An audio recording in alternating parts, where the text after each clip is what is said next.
This is not a drill. I repeat, this is not a drill. Lin Dunn has been fired. I repeat, Lin Dunn has been fired. And if you guys agree with me that this is a great, great thing, leave a like. If we could get to 1,000 likes on this video, that would be absolutely, absolutely insane.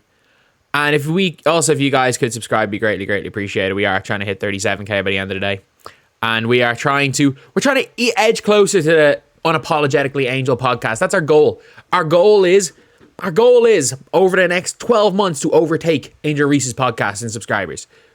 But yeah, Lin Dunn's been fired. Whoever Amber Cox is the new general manager. What are we cooking? We need this move explained to me in NBA terms. And the only person keeping Christy sides in her job is Lin Dunn, by the way. So, the new GM and chief operating officer is is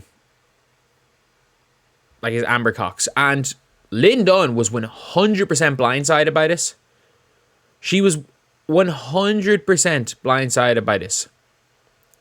Because obviously she's a senior advisor. They're not going to get rid of Lin Dunn. Lin Dunn's royalty.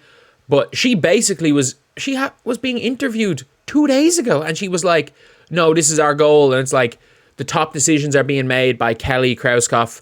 And then it's me. And it's like, she basically implied that no, it's Kelly she's in charge. But like then it's like me. It's like, no, she's gone. She's gone. Lin Dunn has moved into a position. And I do think Lin Dunn is probably cool with that. I don't think she really wants to be the GM as well. I don't think she wanted just to do it to kind of save basically the Fever. But you can see here Kelly Krauskopf says she's known her for 20 years, watched her successfully build teams both on and off the court. Like who is Amber Cox? Like I'm reacting to this in real time. This is not and I mean this is not like a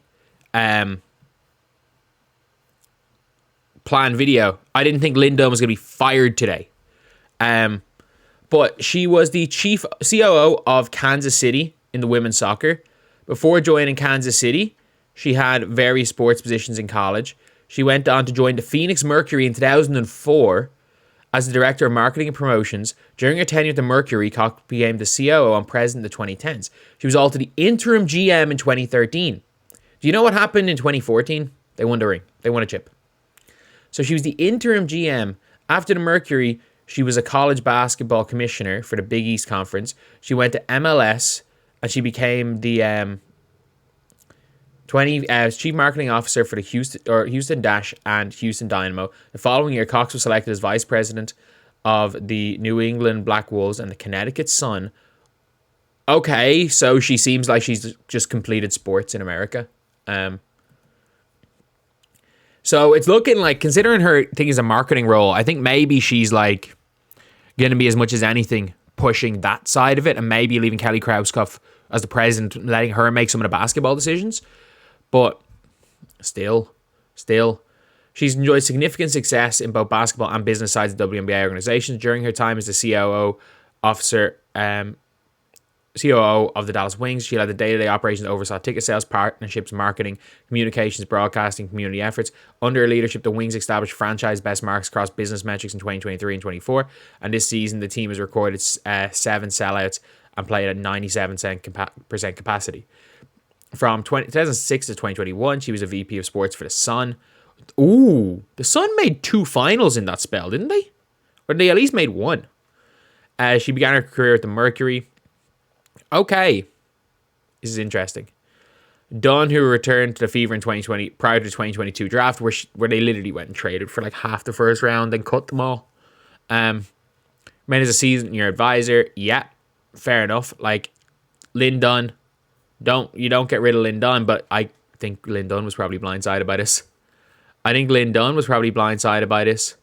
Like, I'm going to be making more videos about what this means for the Fever, but like getting serious in Indiana, a serious front office, and ooh, she might have a good relationship with Satu. Satu Sably. You never know.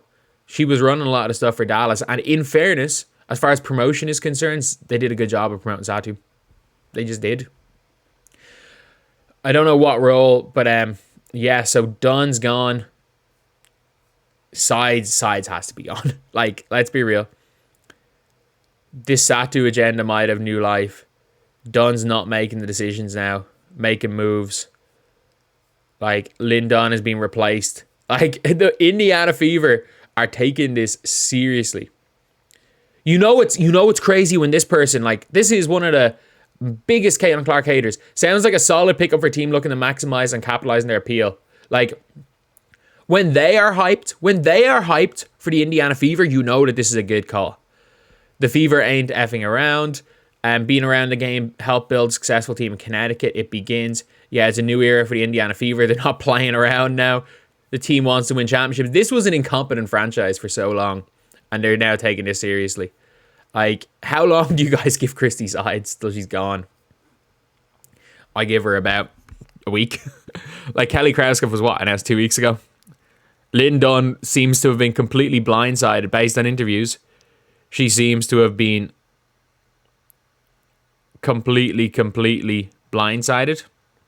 But the only reason Christy Sides is still in the job is because of Lin Dunn.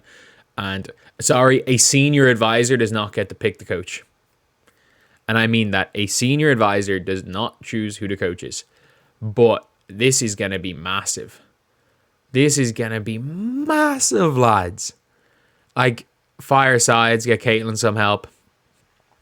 And the Firesides agendas are almost certainly going to be happening. They're almost certainly going to be freaking happening. I'm sorry, Christy Sides. If you want to take a demotion like Lin Dunn and you want to move to assistant coach, great. If you want to move to an assistant coach, if the team likes you, she's just not good enough to be a head coach. But this is a big one. This is absolutely massive. And Amber Cox is now the COO and GM of the Indiana Fever. I can't believe Lin Dunn's gone, but she's gone. She is gone. And this was the biggest shock, because I think maybe when Lin Dunn was saying agents of free agents and people for trade are already onto her, maybe they're saying, like, look, teams are already looking to do business with us. We're not doing. Lin Dunn, no, you move away.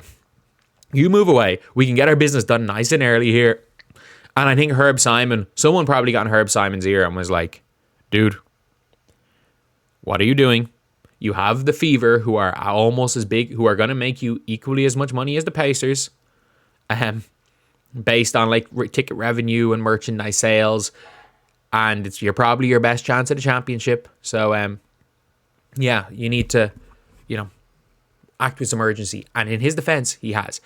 Bring him Kelly Krauskopf, I'll figure out how to pronounce it at some stage, from the Pacers, and then signing someone who seems to have completed sports as far as GMs are concerned. Looks like a decent move. Genuinely looks like a pretty decent move. And if anything, just getting rid of Lin Dunn is like, it's addition by subtraction. Let her be a senior advisor. Keep her in the team. Keep her like around. Let her go into like a very late on Jerry West role, where he wasn't really the GM, but he was like senior advisors to these teams. Because Lin Dunn's a Hall of Famer, but just not in that position. Not like working on the day-to-day aspects of the team. But just keep her around. Keep her around because, like, look, she's a legend. She's a Hall of Famer. So anyway, that's the video. Thank you guys for watching. Christy Sides next. And we're good. Christy Sides next and we're all good.